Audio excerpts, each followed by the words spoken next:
আমরা বিভিন্ন সময় বিভিন্ন মানুষের জীবন গল্প তুলে ধরি। আজকে একজন মাঝির জীবন গল্প তুলে ধরব, হেমন্ত বিশ্বাস, যিনি দীর্ঘ 60 বছর ধরে এই কুমার নদীতেই নৌকা চালিয়ে জীবন জীবিকা সংগ্রহ করছেন। দর্শক, আমরা কথা বলবো সেই মাঝির সাথে। কাকা, কেমন আছেন আপনি? ভালোই।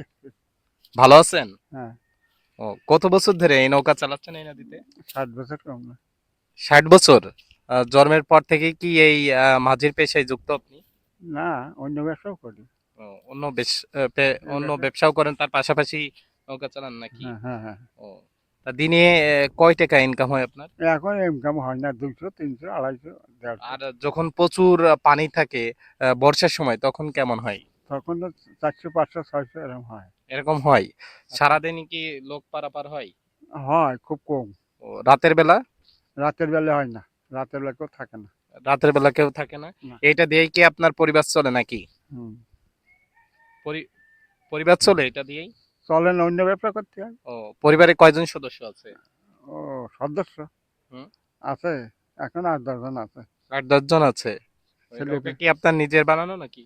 না, এ? মানুষদের টাকা দিয়ে বানাতে হয়।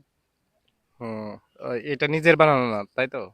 টাকা দিয়ে বানাতে কাকা, যখন অনেক পানি হয় বর্ষার সময়, তখন কি নৌকা ডুবে যাওয়া এরকম ভয় টয় থাকে না? ভয় তো থাকেই বা।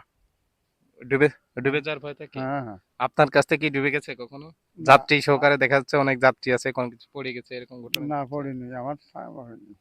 আপনার কাছ থেকে পড়েনি? না। ও, আপনার, কাকা, আরেকটা বিষয় জানতে চাই যে আপনি এই যে 60 বছর ধরে এই নৌকার মাঝি হয়ে রয়েছেন, তো এই 60 বছরের ভিতরে আপনার কাছে কি অলৌকিক কোনো ধরনের ঘটনা ঘটেছে? না। কোনো কিছু দেখতে পাইছেন? না। পাননি?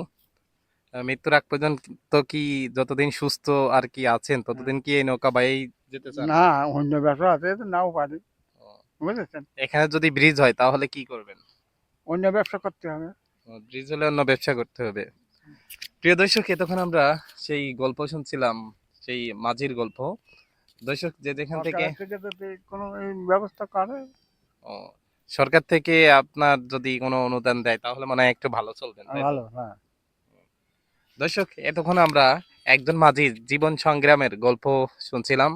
দর্শক, যে যেখান থেকে আমাদের এই ভিডিওটি দেখছেন অবশ্যই শেয়ার করে দেবেন এবং অন্যকে দেখার সুযোগ করে দেবেন এবং আমাদের চ্যানেলটি অবশ্যই সাবস্ক্রাইব করবেন।